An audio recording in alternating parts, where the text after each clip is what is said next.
கிறிஸ்துக்கள் அன்பான சகோதர சகோதரிகளே, யாவரையும் இந்த நாளிலே நம்ம உபவாச ஒரு ஜெபத்துக்கு வந்திருக்கிறோம்.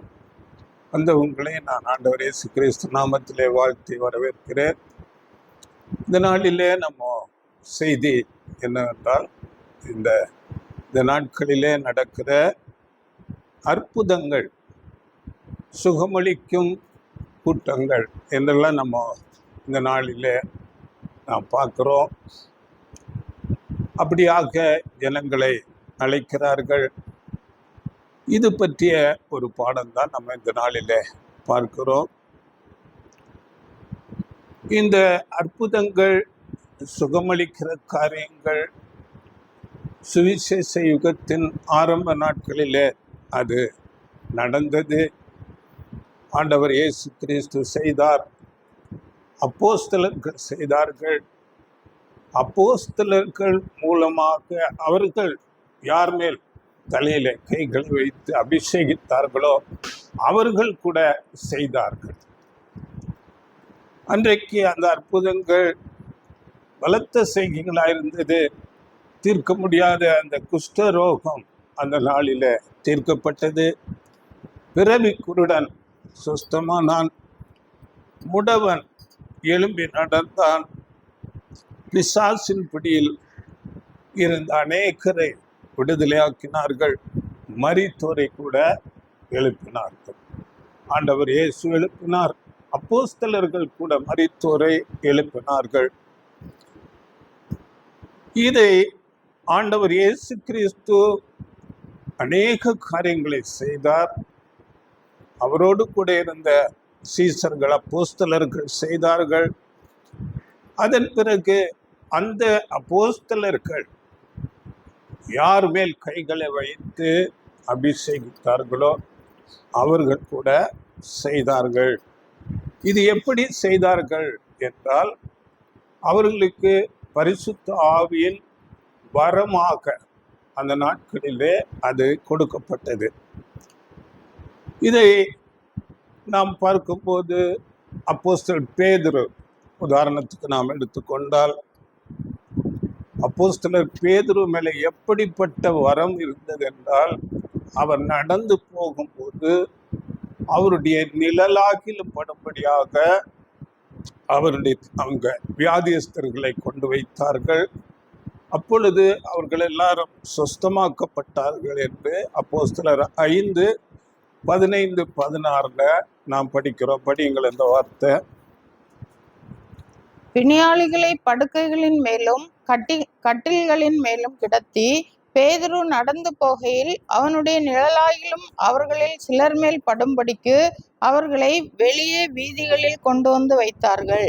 சுற்று பட்டணங்களிலும் இருந்து திரளான ஜனங்கள் பிணியாளிகளையும் அசுத்தாவிகளால் வாதிக்கப்பட்டவர்களையும் எருசலேமுக்கு கொண்டு வந்தார்கள். அவர்கள் எல்லாரும் குணமாக்கப்பட்டார்கள்.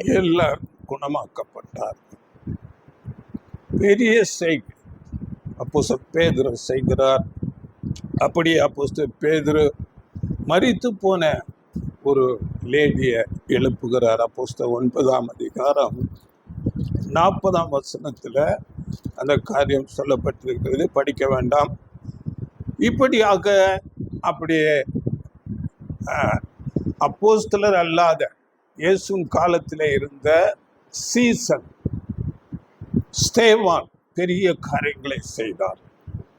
அவர் 12 அப்போஸ்தலர்கள்ல இல்லை, ஆனால் அவர் சீசர்களால் அபிஷேகம் பண்ணப்பட்டவர். ஸ்தேவான் பெரிய அற்புதங்களை செய்தார் என்று நாம் படிக்கிறோம். அப்போஸ்தலர் 6:8. ஸ்தேவான் விசுவாசத்தினாலும் வல்லமையினாலும் நிறைந்தவனாய் ஜனங்களுக்குள்ளே பெரிய அற்புதங்களையும் அடையாளங்களையும் செய்தான். பெரிய அற்புதங்கள், அடையாளங்கள் ஸ்தேவானால் செய்யப்பட்டது. அப்படியே அப்போஸ்தலர் பவுல் அங்கே பெரிய செய்கைகளை செய்த அப்போஸ்தலர் படிக்கும் போது 19 11-12 அப்போஸ்தலர் பவுல் அவருடைய உருமால்கள், கர்ச்சீப், அவர் பயன்படுத்தின அந்த துண்டு, கைக்குட்டை, இவைகளை கொண்டு ஜெபித்தால் வியாதியஸ்தர்கள் சுகமாகிறார்கள். அப்படிப்பட்ட செயல்கள் அங்கே நடந்தது. அவர் மரித்து போன ஒருவனை கூட எழுப்புகிறார். அப்போஸ்தலர் 20:9-12 நம்ம அதை படிக்கிறோம். இது எப்படி நடந்தது என்றால், அந்த நாட்களிலே அவர்களுக்கு பரிசுத்த ஆவியின் வரமாக அந்த அப்போஸ்தலர்களுக்கு கொடுக்கப்பட்டது. அப்படியே அப்போஸ்தலர்கள் மூலமாக அப்போஸ்தலர்கள் யார் தலைமையில கை வைத்து அவர்களை அபிஷேகித்தார்களோ அவர்களுக்கும் அந்த வரம் கொடுக்கப்பட்டது. இதுல நம்ம முக்கியமாக கவனிக்க வேண்டிய ஒரு காரியம் இருக்கிறது. இந்த அற்புத சுகம் பெற்றவர்கள் எல்லாரும் விசுவாசத்திலே இல்லாதவர்களாக இருந்தவர்கள். இதை நாம் முக்கியமாக கவனிக்க வேண்டும். இந்த அப்போஸ்தலர்களாகட்டும், ஆண்டவர் இயேசு கிறிஸ்துவை கூட ஆகட்டும், அந்த அப்போஸ்தலர்கள் மூலமாக வந்த அந்த பரிசுத்தவான்களாகட்டும், அவர்கள் தங்களுக்கு என்று அந்த அற்புத சுகமளிக்கும் வரம் அதை அவர்கள் பயன்படுத்தவில்லை. அதாவது அவர்களுக்கு ஒரு வியாதி வந்து இல்லை ஏதாவது குறைவுகள்ல அந்த வரத்தை பயன்படுத்தி அவர்கள் அதை பெற்றுக்கொள்ளவில்லை. இதை நாம் கவனிக்க வேண்டும்.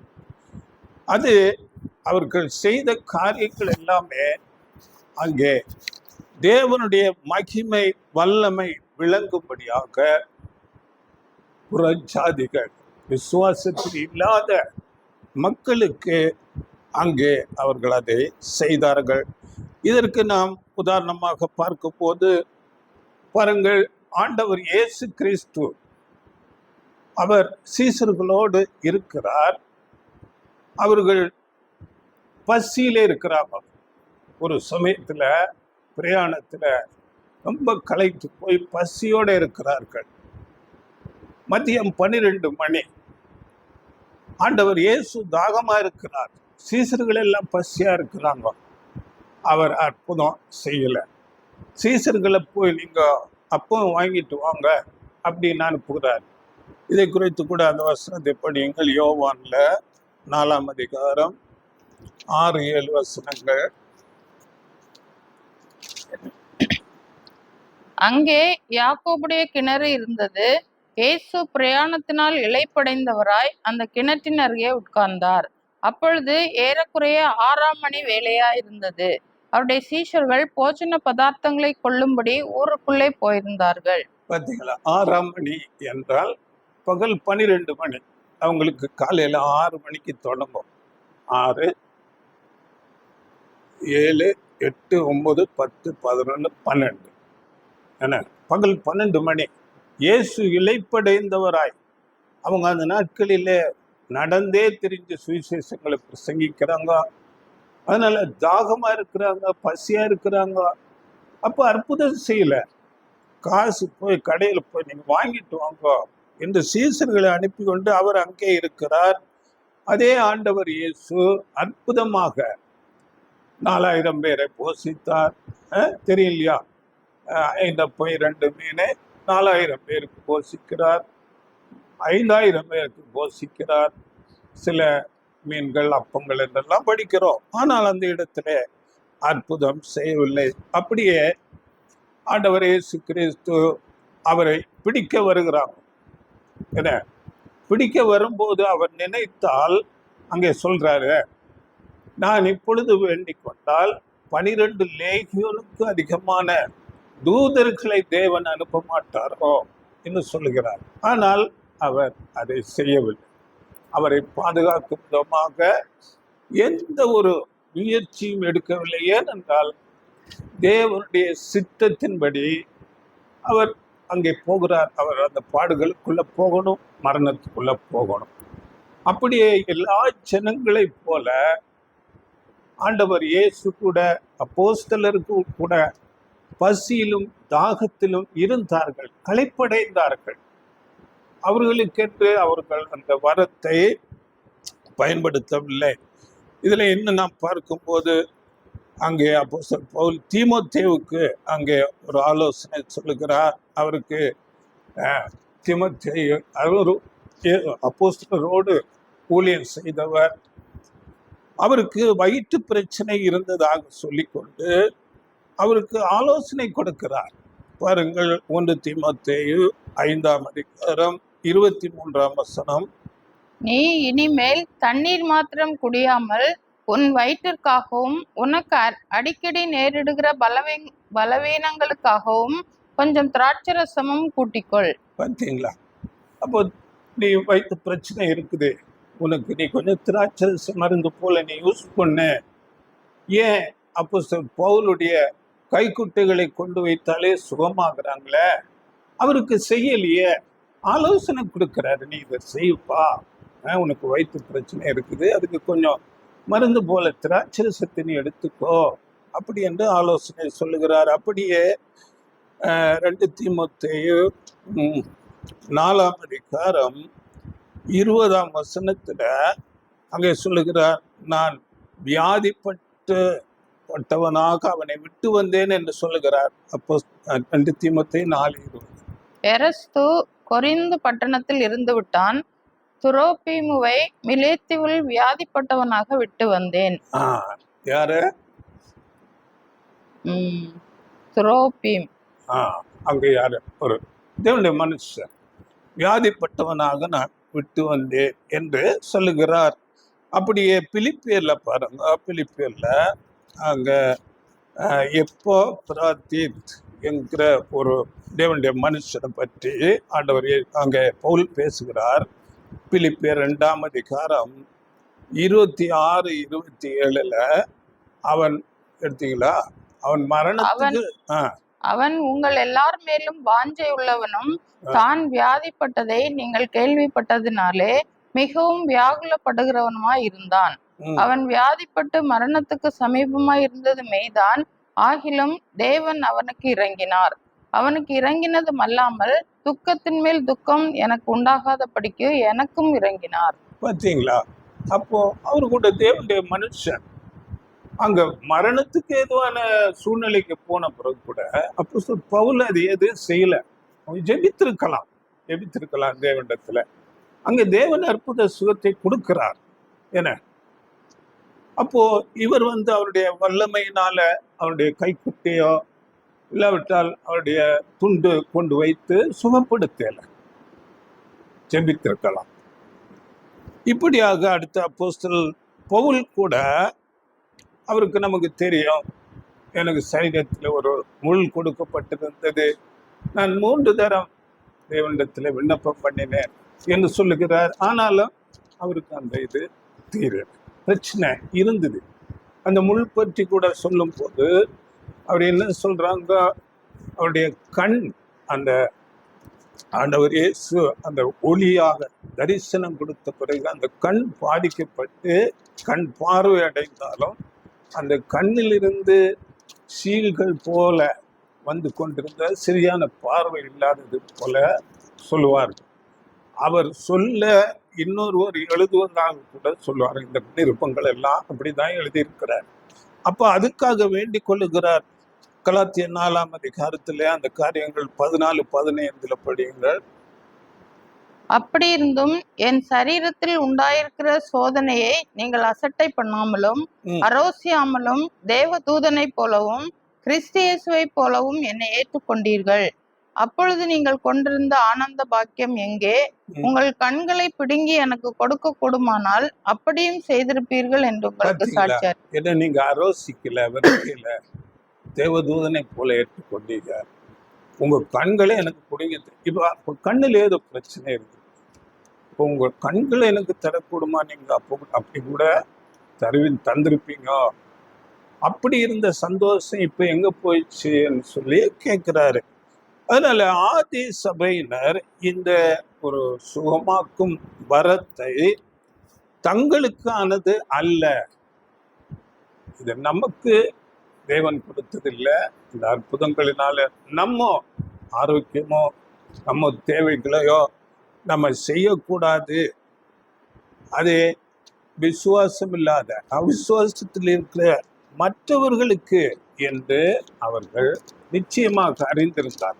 அதனால தங்களுக்குன்னு செய்யல, அந்த உடன் ஊழியர்களுக்கு என்று கூட செய்யல.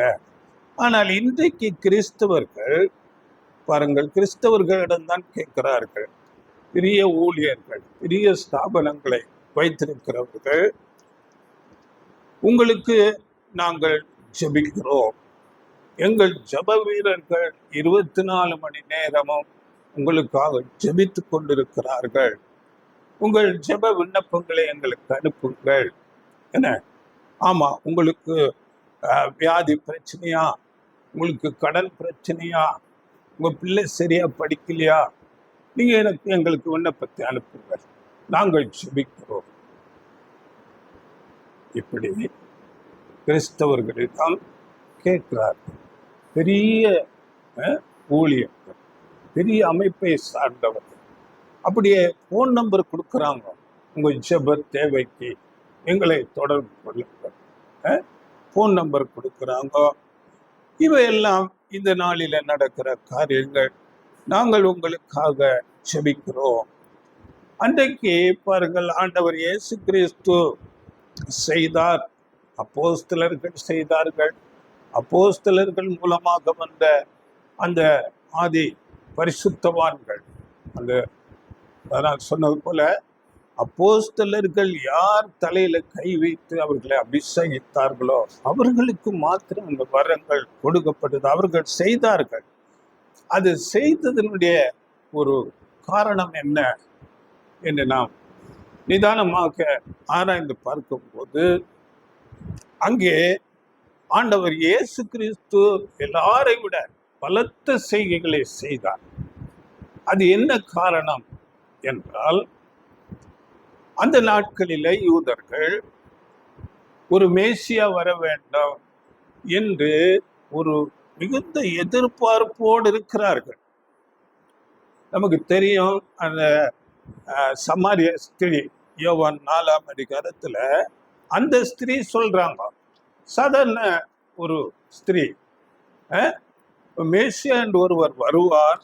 பாருங்கள், யோவான் 4ஆம் அதிகாரம் 25, 26. அந்த ஸ்திரீ அவரை நோக்கி, கிறிஸ்து எனப்படுகிற மேசியா வருகிறார் என்று அறிவேன், அவர் வரும்போது எல்லாவற்றையும் நமக்கு அறிவிப்பார் என்றாள். அதற்கு இயேசு, உன்னுடனே பேசுகிற நானே அவர் என்றார். பார்த்தீங்களா? அப்ப அவங்க பொதுவா எல்லாருக்கும் அந்த எதிர்பார்ப்பு அந்த நாட்களிலே இருந்தது. மேசியா என்று ஒருவர் வருவார், அவர் நம்மை இந்த ரோமருடைய ஆளுக்கையிலிருந்து விடுவித்து அவர் ஜெயித்து நம்மை ஆளுகை செய்வார். அப்படிப்பட்ட ஒரு மனநிலையில அந்த நாளில இருந்தார்கள். அதனால ஆண்டவர் இயேசு கிறிஸ்து தன்னை நான் மேசியா தான் என்று தன்னை ப்ரூவ் பண்ணும்படியாக அங்கே அநேக பலத்த செய்கைகளை செய்கிறார். நான் அப்போஸ்தலர் 10:38 படிக்கிறோம், அவருக்கு தேவன் தம்முடைய ஆவியை அளவில்லாமல் கொடுத்தார். அவர் தேவன் அவரோடு கூட இருந்ததுனால அவர் பலத்த செய்கைகளை செய்து கொண்டிருந்தார் என்று நம்ம படிக்கிறோம்.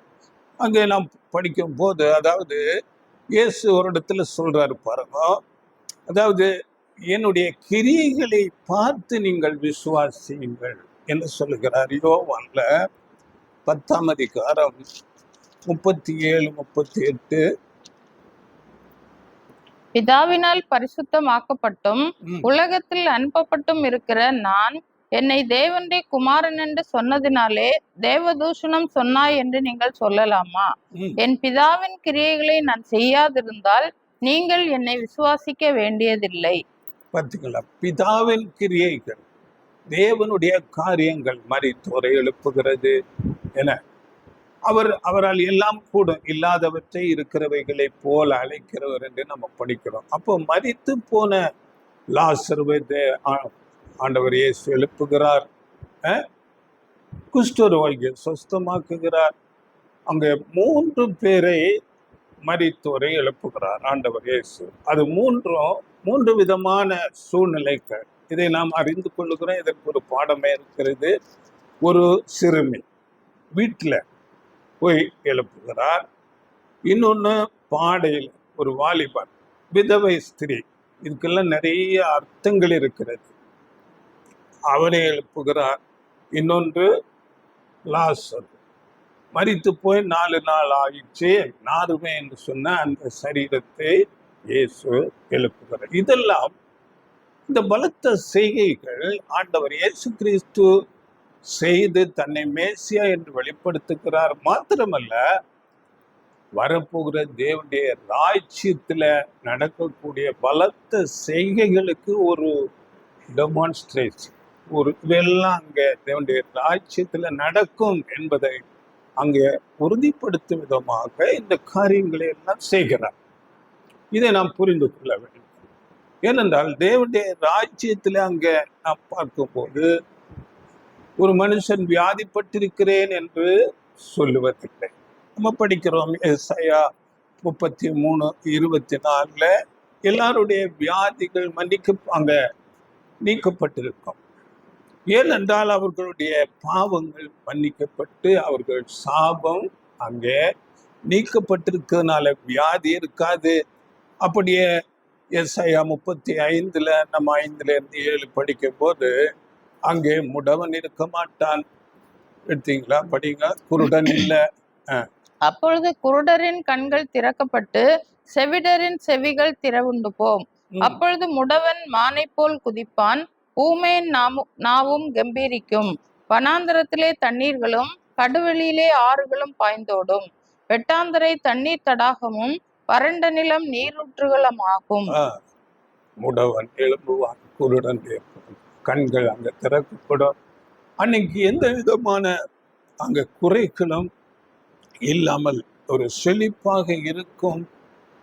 அது எந்த குறைவையும் தேவன் அங்கே நிவர்த்தி பண்ணுவார் தேவனுடைய ராஜ்யத்தில் என்று அதை வெளிப்படுத்தும் விதமாக தேவனுடைய ராஜ்யத்துக்கு ஒரு முன்னடையாளமாக ஆண்டவர் இயேசு கிறிஸ்து அங்கே பல காரியங்களை செய்து காண்பிக்கிறார். அப்படியே அன்றிருந்த அப்போஸ்தலர்கள் செய்கிறார்கள். அப்போஸ்தலர்கள் செய்தார்கள். அவர்கள் யாரை அபிஷேகித்தார்களோ அவர்களும் செய்தார்கள்.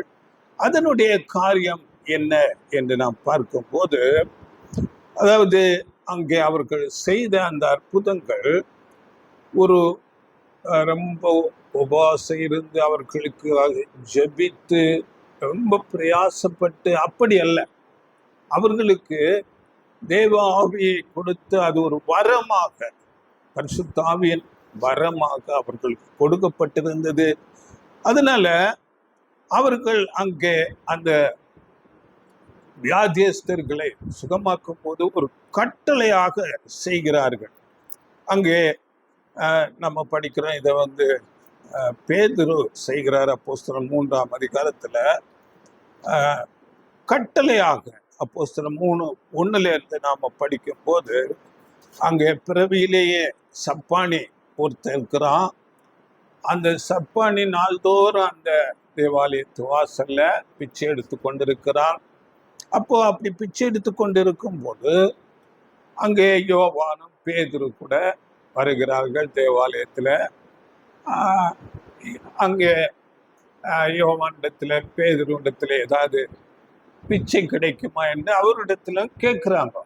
அப்போ அங்க பேதுரு என்ன செய்கிறாரு படிக்கும் போது பாருங்கள், 6-7 வசனங்கள், 8 கூட படிங்க. 6-7-8. அப்பொழுது பேதுரு, வெள்ளியும் பொன்னும் என்னிடத்தில் இல்லை, என்னிடத்தில் உள்ளதை உனக்கு தருகிறேன். நஸ்ரேனாகிய இயேசு கிறிஸ்துவின் நாமத்தினாலே நீ எழுந்து நட என்று சொல்லி வலது கையினால் அவனை பிடித்து தூக்கிவிட்டான். உடனே அவனுடைய கால்களும் கரடுகளும் பலன் கொண்டது. அவன் குதித்தெழுந்து நின்று நடந்தான். நடந்து குதித்து தேவனை துதித்து கொண்டு அவளுடனே கூட தேவாலயத்துக்குள் பிரவேசித்தான். பார்த்தீங்களா? இயேசுவின் நாமத்துல, நசரேயனாகிய இயேசு கிறிஸ்து நாமத்துல நீ எழுந்து நட உத்தரவு அங்க கட்டளையாக கொடுக்கிறார். அவர் குதித்து எழுந்து நடக்கிறார். முடவன் பிறவியிலேயே முடவனாக இருக்கிறான். அவன் எழும்பி நடக்கிறான். இப்போ இப்படிப்பட்ட வரங்கள் அவர்களுக்கு ஏன் அப்படி கொடுக்கப்பட்டது என்று நாம் பார்க்கும்போது பல காரணங்கள் இருக்கிறது. அதாவது அந்த நாட்களில பாருங்கள், நாம் இதை நன்றாக புரிந்து கொள்ள வேண்டும். அந்த நாட்களில நாம் வைத்திருக்கிறது போல புதிய ஏற்பாடு எழுதப்படவில்லை. அப்போதான் எழுதிட்டு இருக்கிறாங்க. ஆண்டவர் இயேசு கிறிஸ்துவை பற்றி அங்க 4 சுவிசேஷங்கள் எழுதப்படுது. அதன் பிறகு அப்போஸ்தலர் நடபடிகள், மற்ற காரியங்கள், நிருபங்கள் எல்லாம் அதன் பிறகுதான் கொஞ்சம் கொஞ்சமாக எழுதப்பட்டு கொண்டிருக்கிறது. அப்போ இந்த புதிய ஏற்பாடு அப்போ இல்லை, பழைய ஏற்பாடு மாத்திரம் இருக்கிறது. அப்போ இவர்கள் இப்படிப்பட்ட பலத்த அற்புதங்களை செய்தால்தான் இவர்கள் அங்கே தேவனால் அனுப்பப்பட்ட ஊழியக்காரர்கள். அது மாத்திரமல்ல, ஆண்டவர் இயேசு கிறிஸ்து மரித்து உயிர்த்தெழுந்தார், அவருடைய நாமத்தை சொல்லி இவர்கள் செய்யும் போது அந்த வார்த்தையை அவர்கள் ஏற்றுக்கொள்ளும் விதமாகவும் நம்பும்படியாகவும் இந்த வரங்கள் கொடுக்கப்பட்டது. ஏனென்றால் ஆண்டவர் இயேசு கிறிஸ்து அவர்களுக்கு தெரியும், சிலுவையில அங்கே மரணத்துக்கு போய்விட்டார். அப்போ திருப்பி இயேசு நாமத்தில் சொல்லும் போது அங்கு பலத்த செய்கை நடக்கிறது என்றால், அவர் மரித்தவர் மீண்டும் எழுந்து இவர்களோடு கூட இருக்கிறார் என்ற ஒரு அந்த சத்தியம் விளங்குவதற்காக இந்த வரங்கள் அவர்களுக்கு கொடுக்கப்பட்டது. அப்போ பாருங்கள், அவர்கள் பேசுகிற வார்த்தைகள், இவர்கள் சத்தியத்தை பேசுகிறார்கள், தேவனுடைய வார்த்தைகளை பேசுகிறார்கள் என்று ஜனங்கள் ஏற்றுக்கொள்ளுகிறார்கள். அது மாத்திரமல்ல, இவர்கள் சாதாரண மக்கள், இந்த பேதுரு, யோவான் எல்லாம் மீன் பிடிக்கிறவர்கள். அவருடைய வார்த்தைகளை கேட்க வேண்டும் என்றால் இப்படிப்பட்ட பலத்த செய்கைகள் நடக்க வேண்டும். அங்கே நாம் அந்த சூழ்நிலையில பார்க்கும்போது பாருங்கள், அப்போஸ்தலர் படித்த 3:10-11 படியுங்கள். 10 அப்போஸ்தலர் 3:10-11. தேவாலயத்தின் அலங்கார வாசலண்டையிலே பிச்சை கேட்க உட்கார்ந்திருந்தவன் இவன்தான் என்று அறிந்து அவனுக்கு சம்பவித்ததை குறித்து மிகவும் ஆச்சரியப்பட்டு பிரமித்தார்கள். குணமாக்கப்பட்ட சப்பானி பேதுருவையும் யோவானையும் பற்றி கொண்டிருக்கையில் ஜனங்கள் எல்லாரும் பிரமித்து சாலமோன் மண்டபம் எண்ணப்பட்ட மண்டபத்திலே அவர்களிடத்திற்கு ஓடி வந்தார்கள். பார்த்தீங்களா? அப்போ அந்த பலத்த செய்கை அங்க நடந்ததுனால எல்லா ஜனங்களும் ஓடி வருகிறார்கள் அப்போஸ்தலர்களிடத்தில். அப்போ பேதுரு எழுப்பி பேசுகிறார். 16-12 பேதுரு அதை கண்டு ஜனங்களை நோக்கி, இஸ்ரவேலரே, இதை குறித்து நீங்கள் ஆச்சரியப்படுகிறது என்ன? நாங்கள் எங்கள் சுய சக்தியினாலாவது எங்கள் சுய பக்தியினாலாவது இவனை நடக்க பண்ணினோம் என்று நீங்கள் எங்களை நோக்கி பார்க்கிறது என்ன? எங்க சுய சக்தியில இல்ல, எங்களுடைய பலம் இல்லை இவனை நாங்க நடக்கப்படும். ஏன்னா அவன் பிறவியிலே சப்பானியா இருக்கிறான், பல வருடமாக அங்க பிச்சை எடுத்துக்கணும், எங்க பலம் இல்லப்பா என்று சொல்லி கொண்டு அங்க நிறைய காரியங்கள் நீங்க தொடர்ந்து பார்த்தா சொல்றாரு. நிறைய காரியங்கள், தீர்க்க தரிசனங்கள் எல்லாம் எடுத்து பேசுகிறாரு. பிதாவாகிய தேவன் அங்கே வாக்கு பண்ணப்பட்ட மேசியா ஆண்டவர் இயேசு கிறிஸ்து தான், அவர் மூலமாக இந்த காரியங்கள் நடக்கிறது, அவருடைய நாமமே இந்த காரியத்தை செய்தது என்று 16 அவருடைய நாமத்தை பற்றும் விசுவாசத்தினாலே அவருடைய நாமமே நீங்கள் பார்த்து அறிந்திருக்கிற இவனை பலப்படுத்தினது. அவரால் உண்டாகிய விசுவாசமே உங்கள் எல்லாருக்கும் முன்பாக இந்த சர்வாங்க சுகத்தை இவனுக்கு கொடுத்தது. அவருடைய நாமமே, அவர் செத்து போயிட்டார், எல்லாம் முடிஞ்சு போச்சுன்னு நினைக்கிறாங்க. இல்ல, அவர் மரித்து உயிர்த்தெழுந்து அவருடைய நாமத்தின் நிமித்தம் தான் நாங்கள் இதை செய்கிறோம் என்று ஆண்டவர் இயேசு கிறிஸ்து உயிர்த்தெழுந்தார் என்பதை வல்லமையாக அங்கே சாட்சியாக பிரசங்கிக்கிறார்கள். அப்படியே அதிலே 17-18 சகோதரரே, நீங்களும் உங்கள் அதிகாரிகளும் அறியாமையினாலே இதை செய்தீர்கள் என்று அறிந்திருக்கிறேன். கிறிஸ்து பாடுபட வேண்டும் என்று தேவன் தம்முடைய தீர்க்கதரிசிகள் எல்லாருடைய வாக்கினாலும் முன்னறிவித்தவைகளை இவ்விதமாய் நிறைவேற்றினார். பார்த்தீங்களா?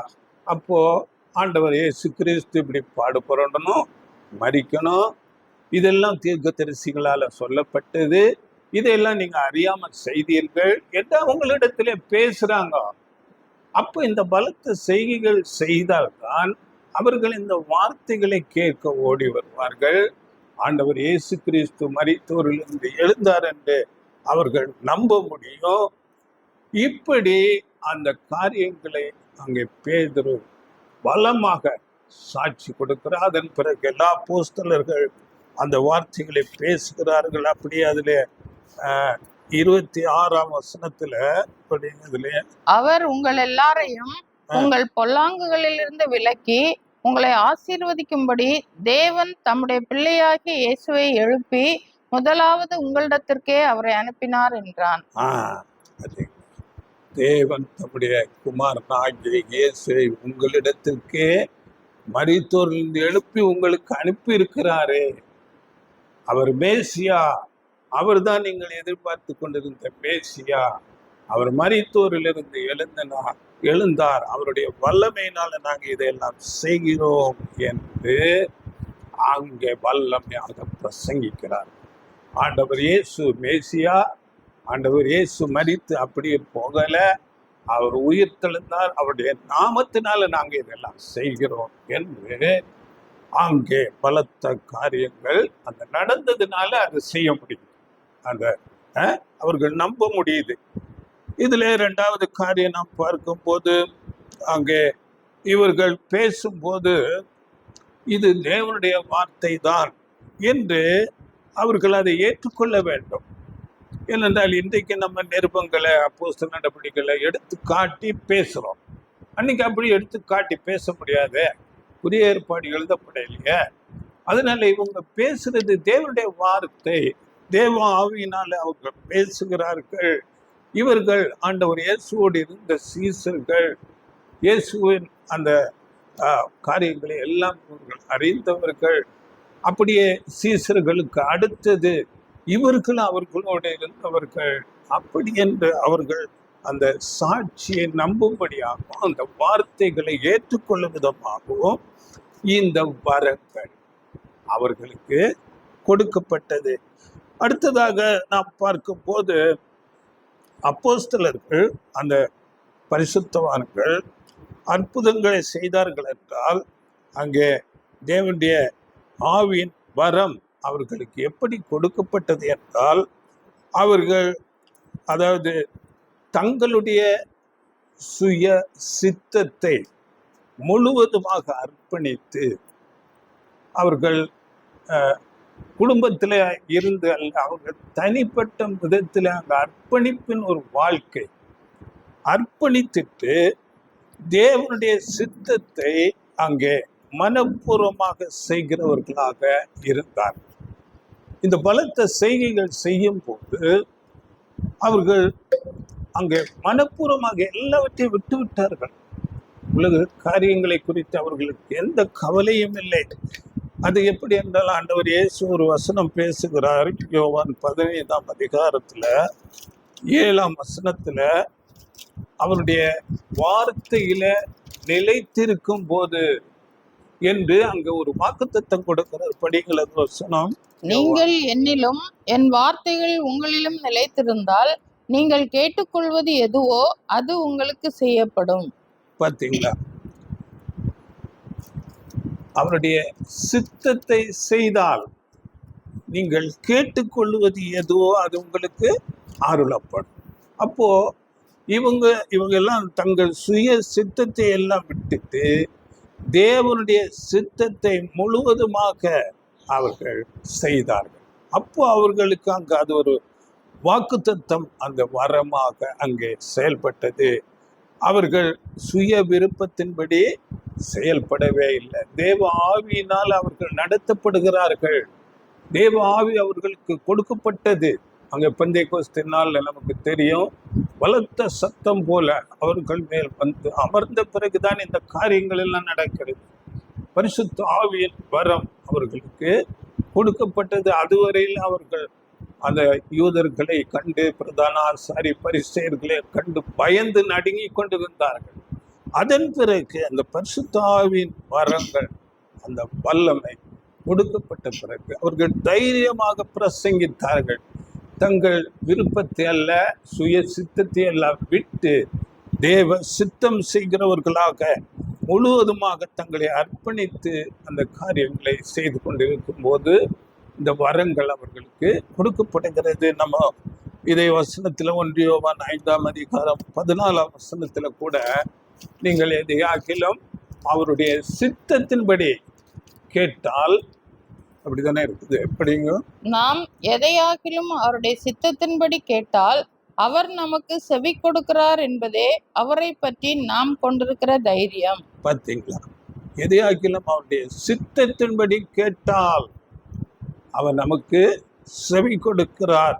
அப்போ உண்மையான பிரதிஷ்டை வாழ்க்கை வாழ்கிறவர்கள் தங்களுக்கென்று தங்கள் விருப்பம் என்று எதுவும் வைக்காமல் முழுவதுமாக தங்களை அங்கே தேவனுக்கென்று, ஆண்டவர் இயேசு கிறிஸ்துக்கென்று தங்களை சரண்டர் செய்கிறார்கள். இப்படிப்பட்டவர்கள் தங்களுக்கென்று எதுவும் கேட்டுக்கொள்ள மாட்டார்கள். அப்படியே பாருங்கள், தேவனுடைய விருப்பம் என்ன, தேவனுடைய சித்தம் என்ன என்று அறிந்து தங்களை அதற்கு கீழ்ப்படிய செய்ய, அதற்கு வேண்டிய பலன், தேவனுடைய சித்தம் என்ன என்று அறிந்து அதற்காக எனக்கு கிருபை தாருங்க, பலன் தாருங்க என்று அப்படித்தான் அவர்கள் கேட்பார்கள்.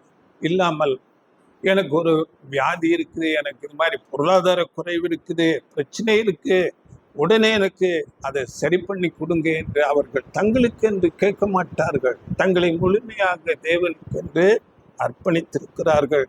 அப்படி தங்களுக்கென்று அவர்கள் கேட்டுக்கொண்டிருந்தால் அவர்கள் உண்மையாகவே தேவன் பேரில் அவர்கள் ஒரு அன்பு இல்லாதவர்களாக, முழுமையாக தங்களை அர்ப்பணிக்காதவர்களாக இருப்பதாகத்தான் அர்த்தமாகும். இங்கே நாம் இதை அறிந்து கொள்ள வேண்டும். அதாவது பிரதிஷ்டை, அர்ப்பணிப்பு செய்து கொடுத்தல் என்பது சுயத்தை வெறுப்பது. எனக்கு எந்த பிரச்சனையும் வரக்கூடாது, நோய் வரக்கூடாது, பொருளாதார குறைவு வரக்கூடாது என்று கேட்பது அல்ல. அப்படி அடம்பிடித்து கேட்க மாட்டார்கள். தேவ சித்தத்துக்கு ஒப்பு கொடுப்பார்கள். நாம் அறிந்திருக்கிறோம், பழைய ஏற்பாட்டில் எலிசா எவ்வளோ பெரிய ஒரு தீர்க்கதரிசி, எவ்வளோ பலத்த செய்கைகளை செய்தார். ஆனால் அந்த எலிசா மரணத்துக்கு எதுவான வியாதிப்பட்டிருந்தார் என்று நம்ம படிக்கிறோம். படிங்க அந்த வருஷம் 2 ராஜாக்கள் 13:14. 2 ராஜாக்கள். அவன் நாட்களில் எலிசா மரணத்துக்கு ஏதுவான வியாதியாய் கிடந்தான். அப்பொழுது இஸ்ரவேலின் ராஜாவாகிய யோவாஸ் அவனிடத்திற்கு போய் அவன் மேல் விழுந்து அழுது, என் தகப்பனே, என் தகப்பனே, இஸ்ரவேலுக்கு ரதமும் குதிரை வீரருமாய் இருந்தவரே என்றான். மரணத்துக்கு ஏதுவான வியாதிப்பட்டு இருந்த எலிசா எவ்வளவு பெரிய பலத்த செய்கைகளை செய்தவர். இது நம்ம அதனால நம்ம எதுவும் நம்ம ஜெபத்தில் கேட்கக்கூடாதா என்று அல்ல. அதாவது சில காரியங்கள் நம்ம கேட்கலாம், நம்முடைய தேவைகள், நம்முடைய பலவீனங்களுக்கு நம்ம கேட்கலாம். ஆனாலும் உம்முடைய சித்தத்தின்படி ஆக கிடவது என்று அப்படித்தான் நாம் ஜெபிக்க வேண்டும். தேவன் நம்மை எவ்வளவோ பயங்கரமான சூழ்நிலைகளிலே, ஆபத்துகளிலே நம்மை பாதுகாக்கிறவராயிருக்கிறார், நம்மை காப்பாற்றுகிறார். அநேக நேரங்களில் உண்மையாகவே நம்மோடு கூட இருந்து பயங்கரமான சூழ்நிலைகளிலே, விபத்துக்கள் வருகின்ற அப்படிப்பட்ட சூழ்நிலைகளிலே, பெரிய வியாதிகள், அதிலிருந்து கூட நம்மை பாதுகாக்கிறார், காப்பாற்றுகிறவராக இருக்கிறார். இதை நாம் அறிந்து கொள்ள வேண்டும். நாம் அதனால ஜெபிக்க கூடாதென்றல்ல, ஜெபிக்கலாம். ஜெபித்தாலும் உம்முடைய சித்தத்தின்படி ஆக கடவுது என்று அப்படித்தான் நாம் ஜெபிக்க வேண்டும். இப்போ நம்ம வியாதி இருக்குதுன்னா நம்ம ஜெபிக்கலாம், அது உம்முடைய சித்தத்துக்கு நான் விட்டு ஆண்டவரே. எப்படி அப்போஸ்தலர் பவுல், அவருக்கு அவர் 3 தடவை நான் விண்ணப்பம் பண்ணினேன், என் சரீரத்தில் முள் கொடுக்கப்பட்டது, ஆனால் அவர் ஜெபித்தார், அவருக்கு அந்த முள் நீக்கப்படையில. என் கிருபை உனக்கு போதும், உன் பலவீனத்திலே என் பலன், அதை குறித்து அவர் சந்தோஷப்பட்டார். இப்படித்தான் நமக்கு அதெல்லாம் மாதிரியாக வைக்கப்பட்டிருக்கிறது. இப்போ நாம பழைய ஏற்பாட்டுக்கும் புதிய ஏற்பாட்டு காலத்துக்கும் வித்தியாசம் இருக்கிறது. இதை நாம் உணர்ந்து கொள்ள வேண்டும். பழைய ஏற்பாட்டுல பாருங்கள், அவர்கள் அங்கே நியாயப்பிரமாணம் அவர்களுக்கு மோசையினால் கொடுக்கப்பட்டது. அந்த நியாயப்பிரமாணத்தை நீங்கள் முழுவதுமாக செய்து அங்கே அதை கடைபிடித்தால் அது உங்களுக்கு ஆசீர்வாதம். அங்கு வாக்கு பண்ணப்பட்டது அவர்களுக்கு. நியாயப்பிரமாணம் லேவியராகமம் 26ஆம் அதிகாரத்துல 3 to 12 வசனங்களில் நீங்க படித்து பாருங்கள். 3ஆம் வசனம் மாத்திரம் படியுங்கள். லேவியராகமம் 26:3.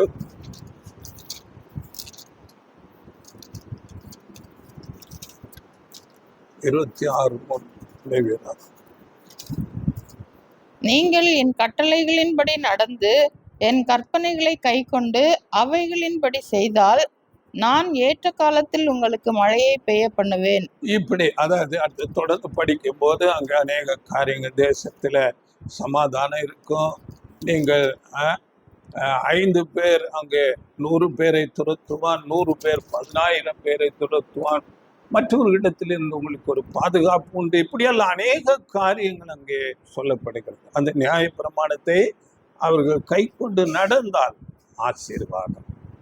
அது ஆவிக்குரிய விதமாகவும் சரி, சரீர பிரகாரமாகவும் அந்த ஆசீர்வாதங்கள் அன்றைக்கு அவர்களுக்கு வாக்கு பண்ணப்பட்டது. ஆனால் அவர்கள் அப்படி நடந்தார்களா என்றால், நாங்கள் அப்படி நடப்போம், யாத்திராகமம் 24:3 நாங்கள் அதன்படி செய்வோம் என்று சொன்னார்கள். ஆனால் செய்யாமல் விட்டு விட்டார்கள். அப்படி செய்யாமல் விடும்போது அவர்களுக்கு தண்டனைகள் வந்தது, பெரிய தண்டனை. நம்ம உலகத்துல நாம் இதை நன்றாக அறிந்து கொள்ள வேண்டும். அந்த யூதர்கள் அடைந்தது போல உபத்திரவங்களும், அந்த சிதறடிக்கப்பட்டு பல தேசங்களுக்கு அவங்க அடிமைகளாக போனது போல இந்த உலகத்துல வேறு எந்த ஜாதியும் அப்படி கஷ்டப்படல. அவர்கள் அங்க தேவனுடைய வார்த்தைகளுக்கு கீழ்ப்படியாமல் போகும்போது அப்படிப்பட்ட பயங்கர உபத்திரவங்கள் அவங்களுக்கு வந்தது. தேவனுடைய வார்த்தை சொன்னது போல அவர்களுக்கு அங்கே சாபம் வந்தது. இப்போ நம்ம அந்த நியாயப்பிரமாணத்துக்கு கீழே இல்லை. ஆண்டவர் இயேசு கிறிஸ்து அந்த நியாயப்பிரமாணத்தை முழுவதும் அவர் கை கொண்டு நிறைவேற்றிட்டு நாம் இப்பொழுது கிறிஸ்துவின் பிரமாணம் புதிய உடன்படிக்கைக்குள்ளே வந்திருக்கிறோம். அது பாருங்கள், சுவிசேஷ யுகம். ஆண்டவர் இயேசு கிறிஸ்துவுக்கு பிறகு சுவிசேஷ யுகம் துவங்குகிறது.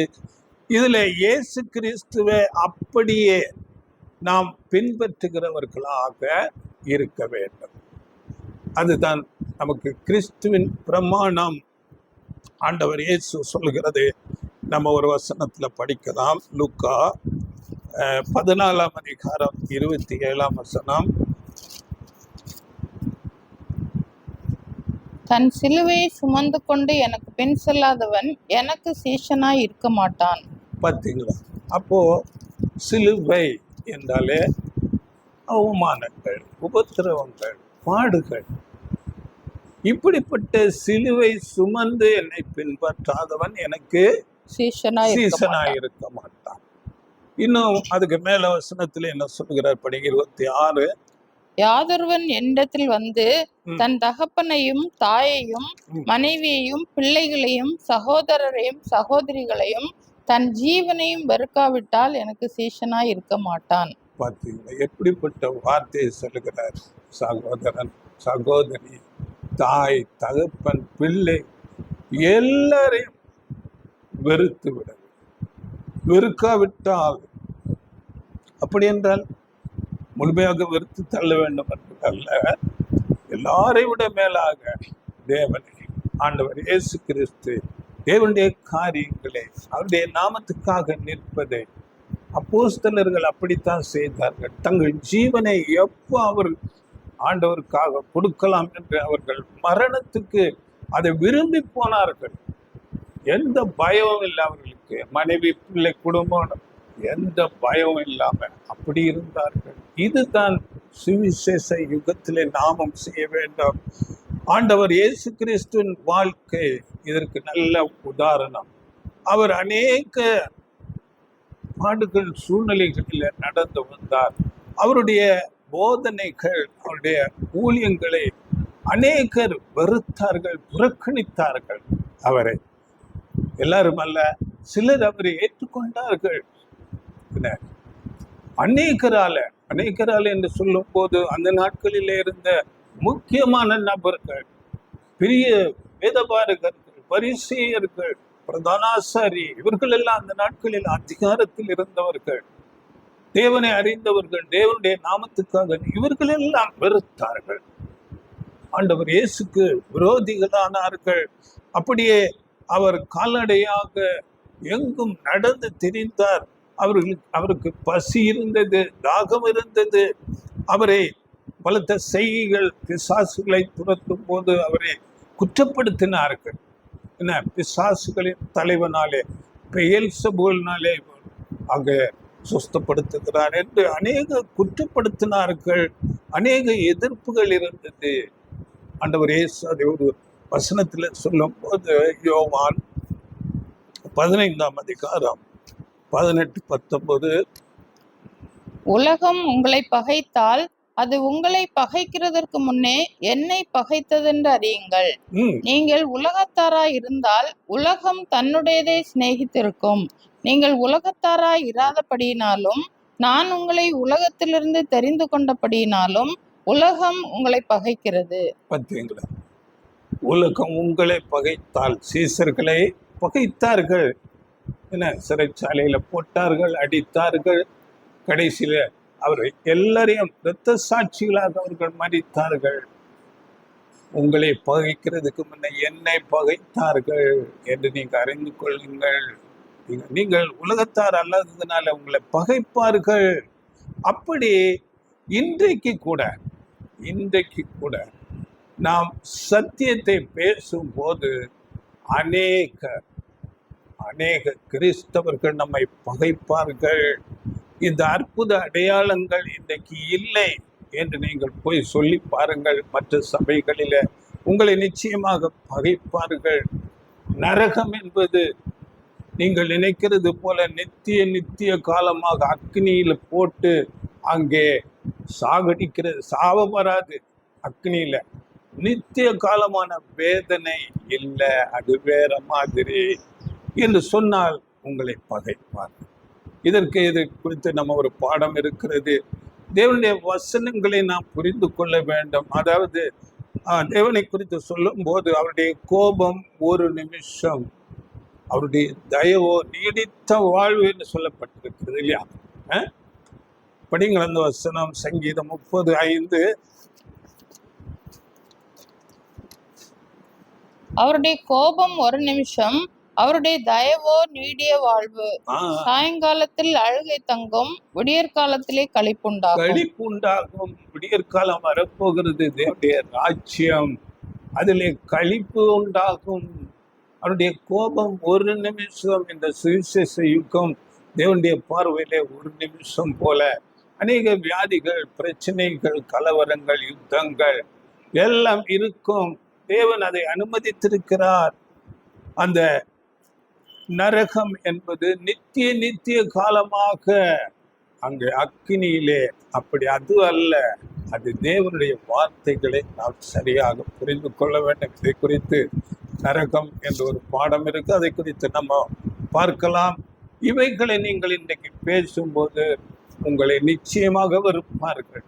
உங்கள் போதனைகள் பொய் போதனையாளர்கள் என்று சொல்லுவார்கள். அப்படியே அநேக காரியங்கள், ஆத்மா எல்லாம் சாகாது. ஒரு கிறிஸ்துவன் மரித்தவுடனே மோட்சத்துக்கு போகிறான், நரகத்துக்கு போகிறான், இப்படியெல்லாம் பேசிக்கொண்டு, அப்படியெல்லாம் இல்லை. ஆத்மா சாகும், பாவம் செய்கிற ஆத்மா சாகும். எசேக்கியேல் 18:4 படிக்கிறோம். இப்படி அநேக வசனங்களில் இதை நீங்கள் சொல்லும் போது, சத்தியத்தை பேசும்போது உங்களை பகைப்பார்கள். அப்படியே நாம் அறிந்திருக்கிறோம். பிதாவாகிய தேவன் ஒருவர் இருக்கிறார். அவருக்கு குமாரனாக ஆண்டவர் இயேசு கிறிஸ்து, அவர் தேவனுடைய சிருஷ்டிப்புகளுக்கெல்லாம் நான் ஆதி என்று வெளிப்படுத்தல் 3ஆம் அதிகாரத்துல சொல்லுகிறார். இதை சொன்னால் உங்களை பகைப்பார்கள். பார்த்தீங்களா? இப்படி சத்தியத்தை நாம் இன்றைக்கு சொல்ல போனால் கூட அநேகரால் பகைக்கப்படுவோம், அநேக உபத்திரவங்களுக்குள்ளாக போவோம். இதை அப்போஸ்தலர்கள் தெளிவாக பேசுகிறார்கள். 2 தீமோத்தேயு 2ஆம் அதிகாரம் 3ஆம் வசனத்துல அங்கே நீயும் இயேசு கிறிஸ்துவுக்கு நல்ல போர் சேவகனாய் தீங்கு அனுபவி. பார்த்தீங்களா? தீங்கு அனுபவி சொல்லுகிறார். நல்ல போர் சேவகனாய் தீங்கு அனுபவி. அதனால புறக்கணிப்புகள் உண்டு. அநேகர் நம்மை கசப்பு நமக்கு விரோதமாக செயல்படுவார்கள். 2 தீமோத்தேயு 3:12 அங்கே சொல்லும் போது, அன்றியும் கிறிஸ்து இயேசுவுக்குள் தேவ பக்தியாய் நடக்க மனதாய் இருக்கிற யாவரும் துன்பப்படுவார்கள். யாவரும் சொல்லியாச்சு. அப்புறம் என்ன? யாவரும் துன்பப்படுவார்கள். சத்தியத்தை நீங்கள் சத்தியமாக பேசும்போது அங்கே துன்பங்கள் உண்டு. அப்படியே நீங்கள் இதை படித்துக் கொள்ளும். 1 பேதுரு 4ஆம் அதிகாரம் 12-13 உங்கள் நடுவே பற்றி எரிகிற அக்கினியை குறித்து, அக்கினி என்றால் துன்பங்கள், துன்பத்தீயை குறித்து நீங்கள் அதை ஒரு இது ஸ்பெஷல் என்று நீங்க நினைக்க, எல்லாருக்கும் உள்ளதுதான். 1 தெசலோனிக்கேயர் 3ஆம் அதிகாரம் 3ஆம் வசனத்துல இப்படிப்பட்ட உபத்திரவங்களை சகிக்க நாம் நியமிக்கப்பட்டிருக்கிறோம் என்று நீங்கள் அறிந்திருக்கிறீர்களே என்று.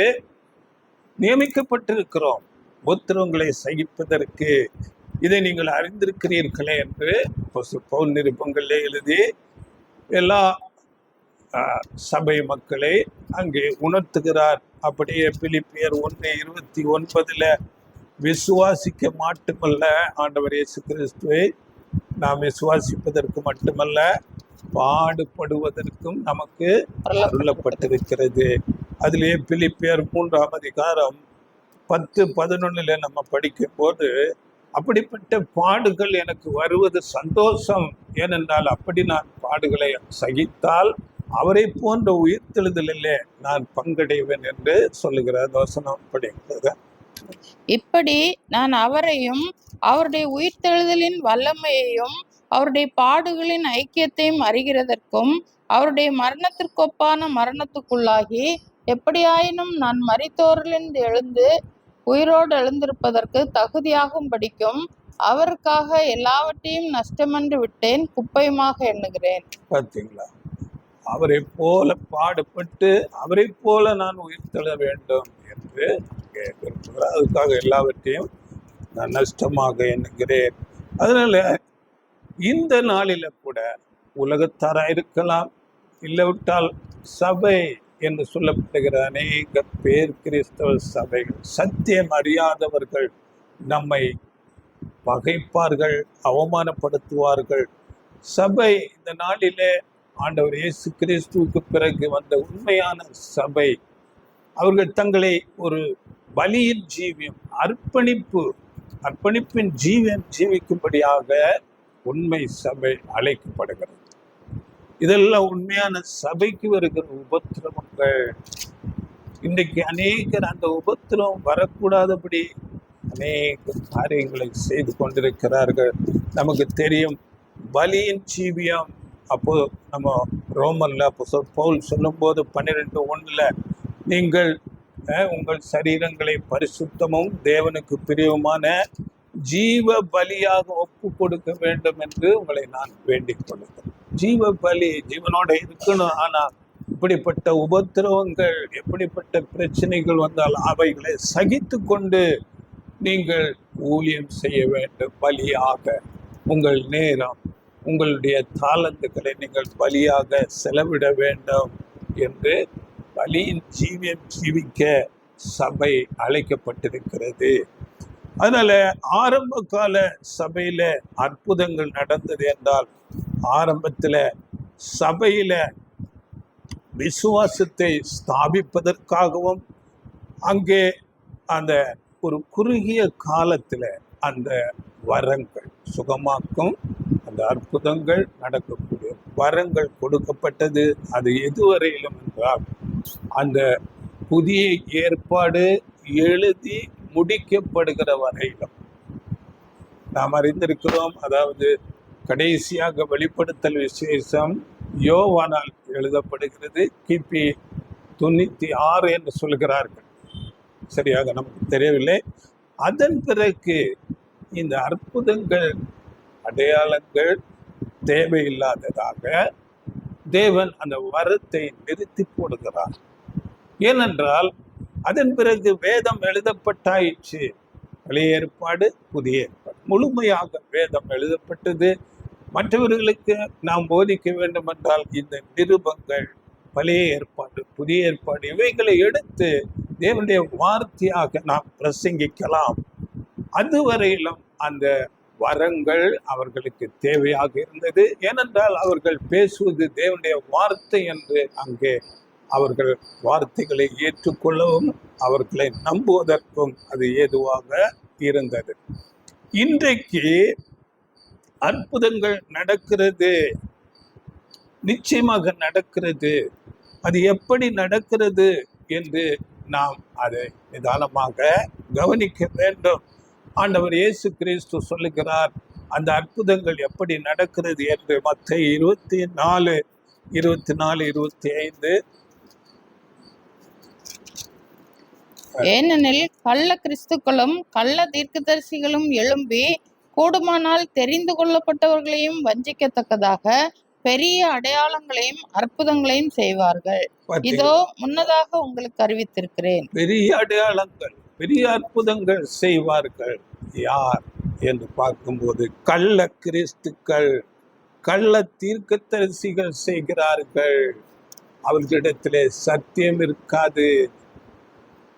அவர்கள் தேவனுடைய சத்தியத்தை சரியாக அறிந்திருக்க மாட்டார்கள். இங்கே நாம் பார்க்கும்போது கள்ள கிறிஸ்துக்கள் என்றால் கள்ள சபை அமைப்புகள் மூலமாக பெரிய அடையாளங்கள் நடக்கும், பெரிய அற்புதங்கள் நடக்கும். கள்ள தீர்க்கதரிசி என்றால் அதில் இருக்கிற ஊழியக்காரர்கள், அந்த பொய்யான அமைப்பில் இருக்கிற ஊழியர்கள் மூலமாக பலத்த செய்கைகள் நடக்கிறது. இல்லை என்று சொல்லவில்லை. அது ஏனென்றால் பாருங்கள், இன்றைக்கு சபைகளில மாத்திரமல்ல மசூதிகளில கூட அற்புதம் நடக்கிறது. இந்து கோயில்களில கூட அற்புதம் நடக்கிறது. இல்லை என்று சொல்ல முடியாது, நடக்குது இல்லையா? அங்க மசூதிகள்ல ஊதுறோம்னு சொல்லி பிள்ளைகளை எடுத்து என்னென்னவோ செய்கிறார்கள், அங்கேயும் நடக்கிறது. இப்ப சபைகள்ல நடக்கிறது என்றால் இது எப்படி? ஆண்டவர் இயேசு கிறிஸ்து இதை கள்ள கிறிஸ்துக்கள் கள்ள தீர்க்கதரிசிகள் செய்கிறார்கள் என்று சொல்லுகிறார். அப்படியா அப்போஸ்தலன் பவுல் கூட இதை குறித்து சொல்லும் போது 2 கொரிந்தியர் 11:14 அது ஆச்சரியம் அல்ல, சாத்தான் ஒளியின் தூதன் வேஷத்தை போடுகிறான் என்று படிங்கள். அந்த வசனம் 11:14. அது ஆச்சரியம் அல்ல, சாத்தானும் ஒளியின் தூதனுடைய வேஷத்தை தரித்து கொள்வானே. ஒளியின் தூதன் நல்ல பேர் பெற்ற ஊழியர்கள் போல வேஷம் போட்டுக் கொள்ளுவான். இன்னைக்கு அப்படித்தான் இருக்கிறது ஜனங்களுடைய பார்வையில. பெரிய ஊழியக்காரர்கள் மூலமாக அற்புதங்கள் நடக்கிறதே.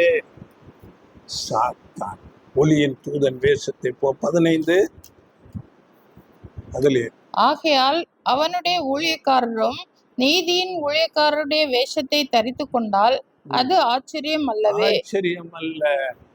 ஊழியக்காரருடைய வேஷத்தை போட்டுக்கொண்டு சாத்தான் பலத்த செய்கைகளை செய்கிறான். இதை நாம் கவனிக்க வேண்டும், ரொம்ப ஜாக்கிரதையாக இந்த நாட்களிலே இருக்க வேண்டும். இன்னும் அப்போஸ்தலன் பவுல் 2 தெசலோனிக்கர் 2:9 இப்படியாக பேசுகிற படியுங்கள். 2 தெசலோனிக்கர் 2:9. அந்த அக்கிரமக்காரனுடைய வருகை சாத்தானுடைய செயலின்படி சகல வல்லமையோடும் அடையாளங்களோடும் பொய்யான அற்புதங்களோடும் கெட்டு போகிறவர்களுக்குள்ளே அநீதியினால் உண்டாகும். அந்த அக்கிரமக்காரன் பார்த்தீங்களா, அக்கிரமக்காரன் பெரிய அடையாளங்கள் அற்புதங்கள் அங்கே செய்வான் என்று நாம் படிக்கிறோம். அக்கிரமக்காரன் செய்கிறான், தேவனுக்கு எதிரானவன் சத்ருவாகிய சாத்தான் செய்கிறான்.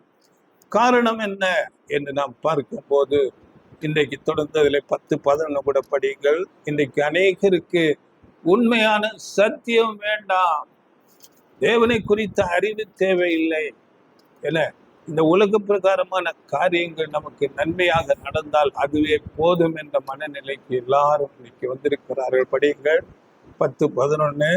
கெட்டு போகிறவர்களுக்குள்ளே அநீதியினால் உண்டாகும் சகலவித வஞ்சகத்தோடும் இருக்கும். ரட்சிக்கப்படத்தக்கதாய் சத்தியத்தின் மேலுள்ள அன்பை அவர்கள் அங்கீகரியாமற் போனபடியால் அப்படி நடக்கும். ஆகையால் சத்தியத்தை விசுவாசியாமல் அநீதியில் பிரியப்படுகிற யாவரும் ஆக்கினைக்குள்ளாக்கப்படும்படிக்கு அவர்கள் பொய்யை விசுவாசிக்கத்தக்கதாக கொடிய வஞ்சகத்தை தேவன் அவர்களுக்கு அனுப்புவார். பொய்யான அற்புதங்கள் செய்யப்படுது, இன்னைக்கு செய்கிறார்கள். இந்த இதில் உள்ள பொய் என்ன என்றால் பாருங்கள், அற்புதங்கள் நடக்கிறது, அது இயேசுவின் நாமத்தின் பெயரை சொல்லி அற்புதம் செய்கிறார்கள், அதுதான் பொய். அது இயேசுவின் நாமம் அல்ல, அக்கிரமக்காரன்.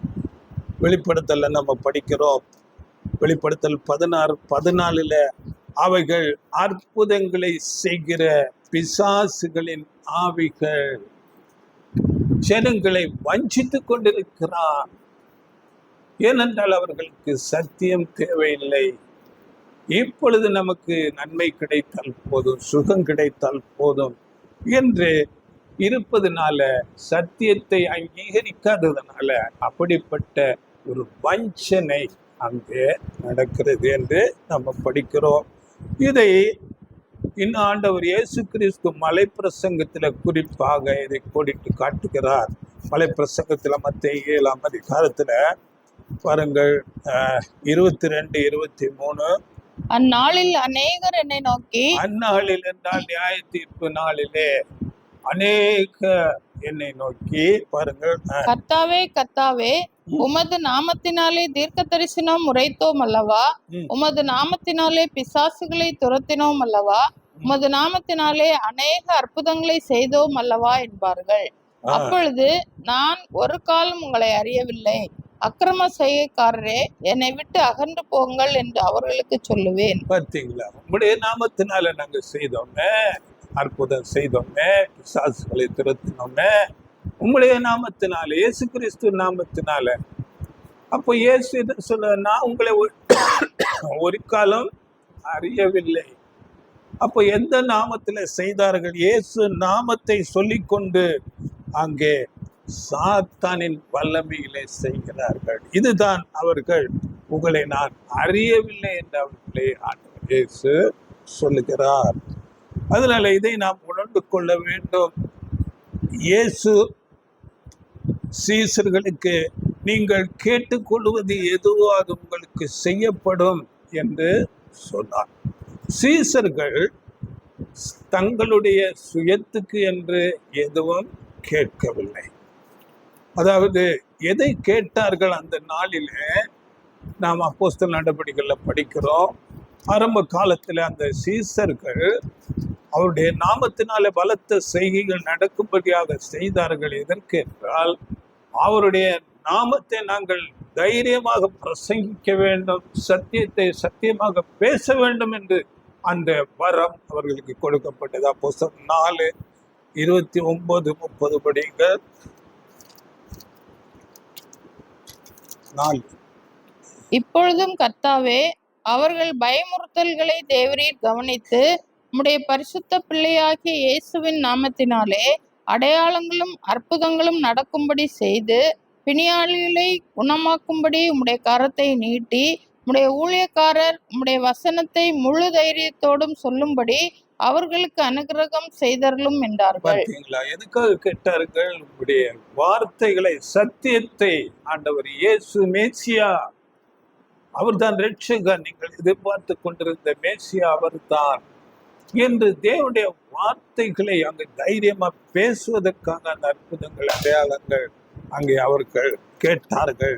அதனால சரியான, அதாவது முதிர்ச்சி அடைந்த உண்மையான அர்ப்பணிக்கப்பட்டவர்கள் இந்த அற்புத அடையாளங்களை அதிகமாக கேட்க மாட்டார்கள். உலக பிரகாரமான காரியங்களை கேட்க மாட்டார்கள். முதிர்ச்சி அடையாத மக்கள் தான் உலக பிரகாரமான காரியங்களை, அற்புதங்களை கேட்டுக்கொண்டிருப்பார்கள்.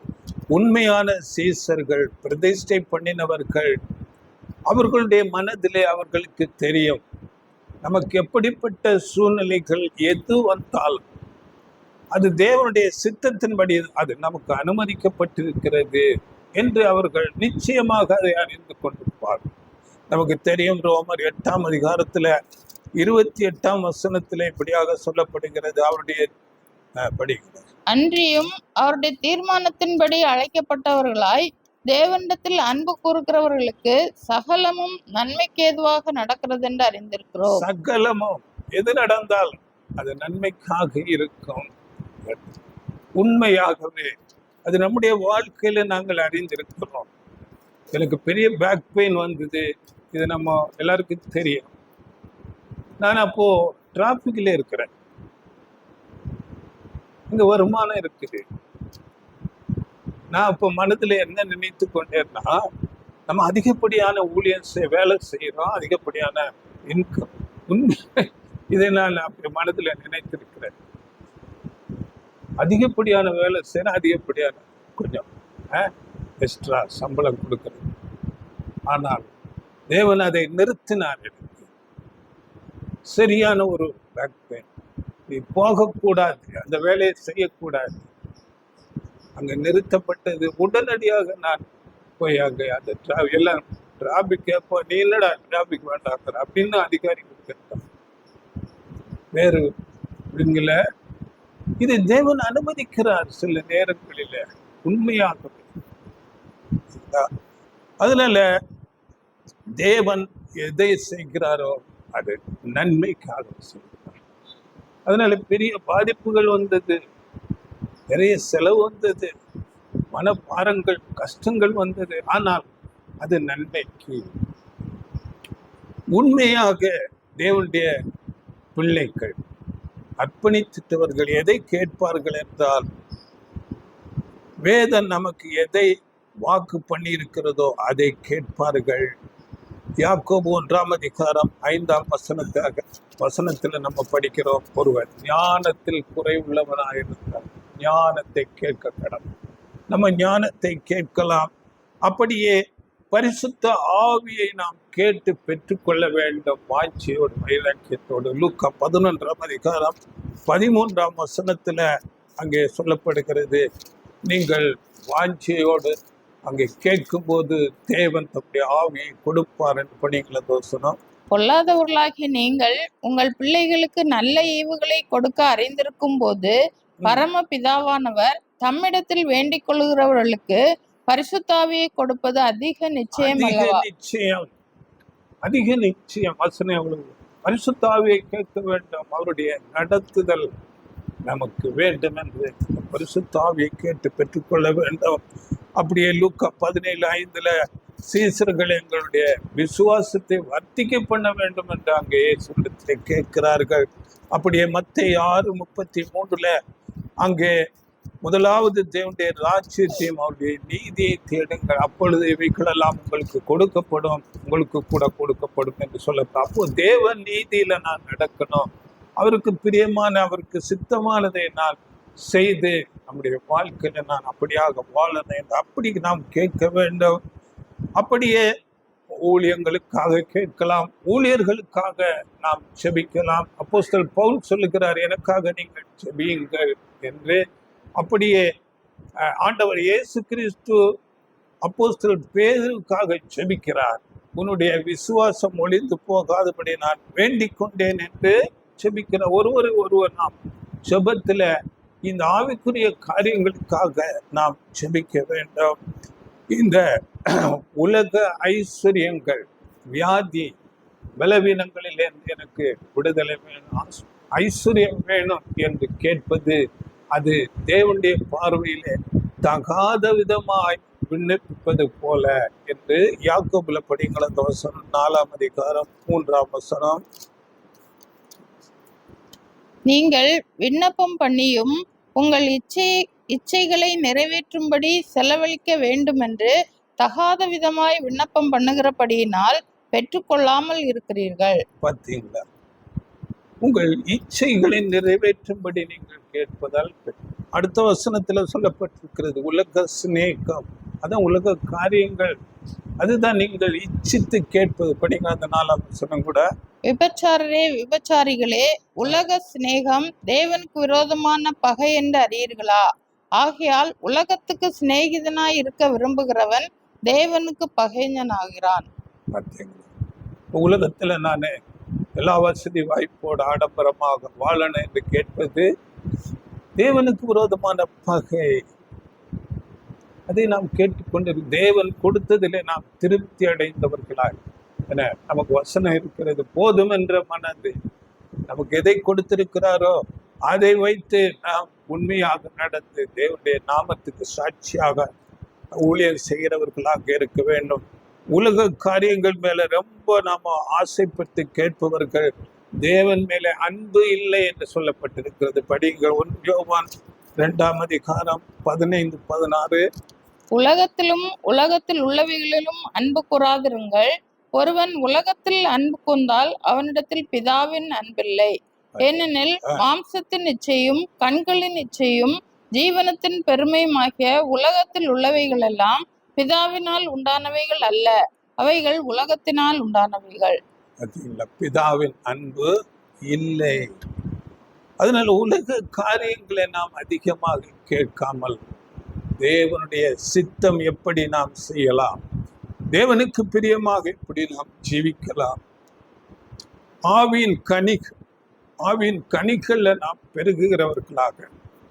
நான் கலாத்தியர்ல படிக்கிறோம் 5ஆம் அதிகாரத்துல ஆவியின் கனியும் அன்பு, சந்தோஷம், சமாதானம், நீதி, இப்படிப்பட்ட குணலட்சணங்கள் நம்மிலே பெருக வேண்டும் என்று அதற்காக நாம் ஜெபிக்க வேண்டும்.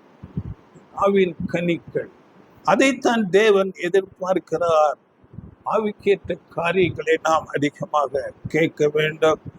இந்த தேவனுடைய ராஜ்யத்துல பாருங்கள், இந்த உலகத்து காரியங்கள் ஒன்றுக்கும் பிரயோஜனப்படாது, எல்லாமே அழிந்து போகும், அவைகள் பிரயோஜனம் இல்லாமல் போகும். இப்போ எவ்வளவு பல தலைமுறைகளுக்கு சொத்துக்களை சேர்த்து வைத்தாலும் அவன் மரித்து உயிர்த்தெழுந்து வரும்போது அவனுக்கு ஒன்றுமே இருக்காது. அவன் இப்பொழுது பேரதிகாரம் புகழ்ச்சியோட இருக்கலாம், மரிக்கும் போது அவன் எல்லாவற்றையும் விட்டு கொண்டு போக வேண்டும். தேவனுடைய ராஜ்யத்துல வரப்போகிறது. ஆண்டவர் இயேசுவின் காலத்திலிருந்து அப்போஸ்தலர்கள் எல்லாரும் இதோ தேவனுடைய ராஜ்யம் சமீபமாக இருக்கிறது என்று பேசினார்கள். அப்படி என்றால் இந்த நாட்களிலே தேவனுடைய ராஜ்யம் எவ்வளவு பக்கத்துல வந்திருக்கிறது என்று நாம் அறிந்து கொள்ள வேண்டும். அதனால அந்த நாட்களிலே அங்கே மேடுகள் இல்லை, பள்ளம் இல்லை, அங்கே எல்லாம் ஒரே ஈக்குவல். அங்கே பெரிய பணக்காரன் இல்லை. இதை குறித்து ஏசாயா 40ஆம் அதிகாரம் 4-5 வசனங்களில மேடுகள் எல்லாம் பள்ளமாக்கப்படும். இன்றைக்கு மேடு என்று சொன்னால் பல தலைமுறைகளுக்கு கோடி கோடியாக சேர்த்து வைத்து அதிகாரத்துல பெரியவர்கள் போல அவர்கள் எல்லாம் தாழ்த்தப்படுவார்கள். பள்ளங்கள் என்றால் தாழ்ந்த நிலையில அன்றாடம் ஜீவிப்பதற்கு பிரயாசப்பட்டு கொண்டிருக்கிறவர்கள் எல்லாம் உயர்த்தப்படுவார்கள். அதனால அந்த ஏழை என்ற அங்க நிலை இல்லை, பணக்காரன் என்ற ஒரு சூழ்நிலை இல்லை, எல்லாரும் அங்கே ஈக்குவல். தேவனுடைய ராஜ்யத்துல அங்கே ஆவிக்குரிய குணங்கள் தான் அங்கே பெரிய ஒரு சொத்தாக இருக்கும். இந்த நாளிலே நாம் சம்பாதித்துக் கொள்ளுகிற ஆவியின் கனிகள் அன்பு என்றைக்கும் நிலைக்கும் என்று சொல்ல, அந்த அன்பிலே நாம் வளர வேண்டும்.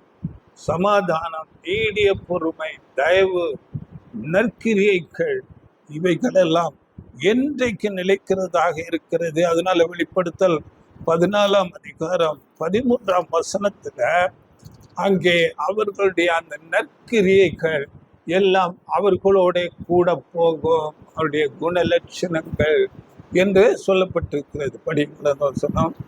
பின்பு பரலோகத்திலிருந்து ஒரு சத்தம் உண்டாக கேட்டேன்.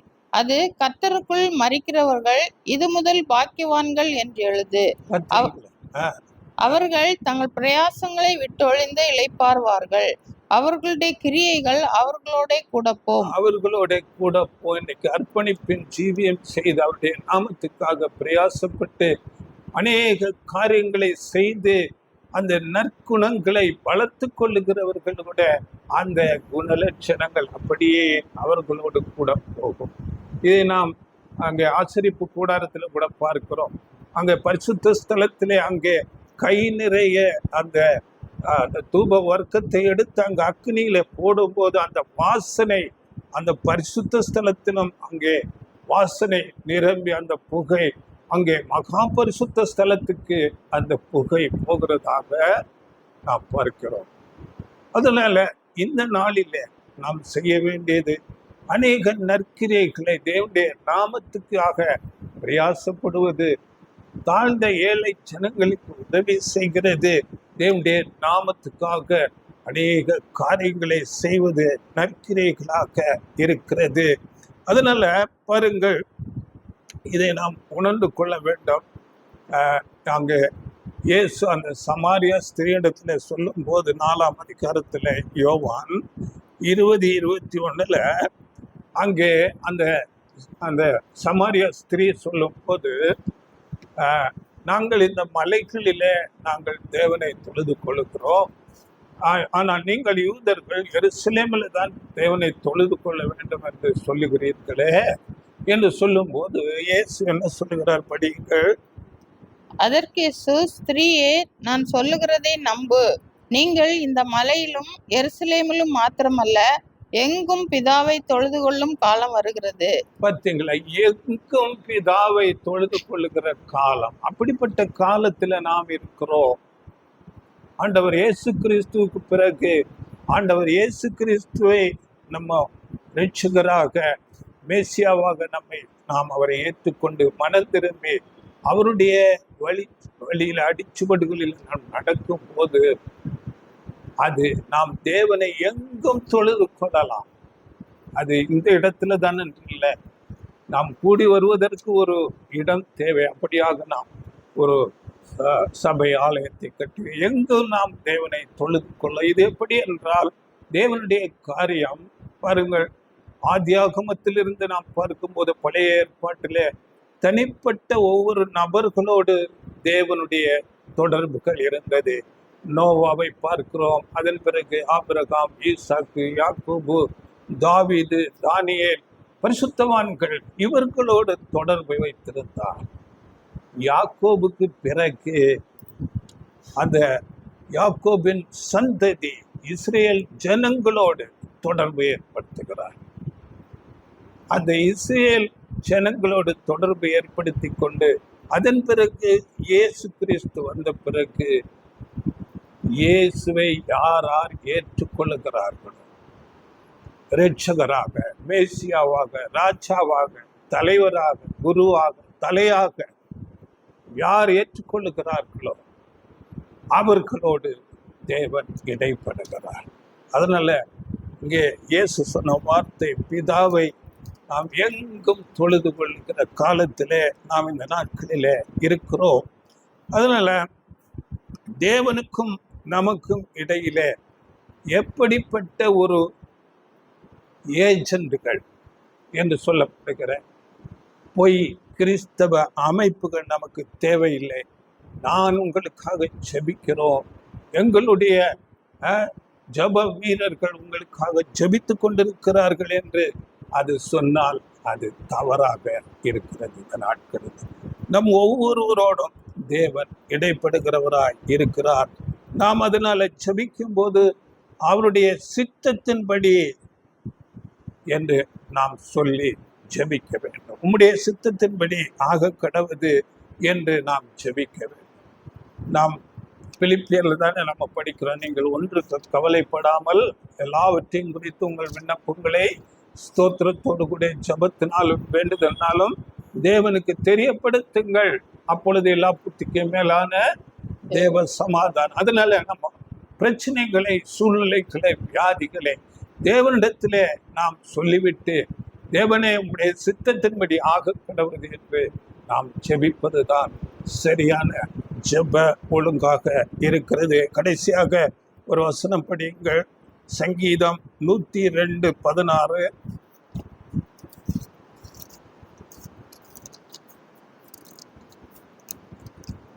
திக்கற்றவர்களுடைய ஜெபத்தை அலட்சியம் பண்ணாமல் அவர்கள் விண்ணப்பத்தை அங்கீகரிப்பார். பார்த்தீங்களா? திக்கற்றவர்கள், அப்படிப்பட்டவர்களுடைய ஜெபத்தை தேவன் அங்கீகரிக்கிறார், அலட்சியம் பண்ண மாட்டார். தேவ சித்தத்தின்படி நாம் வாழ்ந்து அவருடைய சித்தத்தின்படி நாம் ஜெபிக்கும் போது அவர் நமக்கு உதவி செய்கிறார், நம்மை பாதுகாக்கிறார், நம்முடைய வியாதிகளிலிருந்து விடுதலை தருகிறார். அதற்கு ஒரு ஏஜென்ட் தேவையில்லை. இதை நாம் உணர்ந்து கொள்ள வேண்டும். அதனால இந்த நாட்களிலே நாம் சத்தியத்தை அறியாமல் இருந்து கொண்டு பெரிய அமைப்புகள் இந்த நாளிலே பலத்த செய்கைகளை செய்கிறார்கள். அது உண்மை. அது யாரால் செய்கிறார்கள் அதை நாம் உணர்ந்து கொள்ள வேண்டும். சத்தியத்தை அறியாதவர்கள் சாத்தானுடைய ஒரு வல்லமையில அதிகாரத்திலே செய்து கொண்டு இயேசு நாமத்திலே செய்கிறதாக சொல்லுகிறார். உங்களை நான் அறியேன். அதிக ஜாக்கிரதையோடு நாம் இந்த நாளில் இருக்க வேண்டும். தேவன் உண்மை உள்ளவர்களை அறிகிறார், உள்ளத்தில் உண்மை இருக்க விரும்புகிறார். சரிங்களா? இதை குறித்து நாம் அநேக காரியங்களை நாம் பார்க்கலாம். அதாவது ரொம்ப நேரம் போதாது.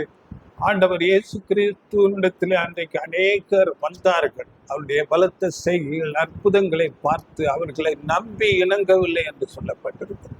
இந்த அற்புதங்கள், அடையாளங்களை நம்பி வருகிறவர்களை தேவன் அதிகமாக விரும்புகிறதில்லை. தேவனுடைய வார்த்தை, சத்தியத்தின் மேலே பாய்ச்சி விருப்பம், வைராக்கியம் இருக்க வேண்டும். வரப்போகிற தேவனுடைய ராஜ்யத்துக்குரிய காரியங்களிலே நாம் அதிக விருப்பமுடையவர்களாக இருக்கிறோம். இதைத்தான் தேவன் விரும்புகிறார். அதனால நாம் அதிக கவனத்தோடு இந்த நாட்களிலே சாத்தானால் வஞ்சிக்கப்படாதபடி சத்தியத்தை அறிந்து கொண்டு சத்தியத்தின் மேல் அதிக வாஞ்சை, வைராக்கியமுடையவர்களாக நாம் ஜீவிக்க தேவன் உதவி செய்வார்கள். ஆமென். God bless.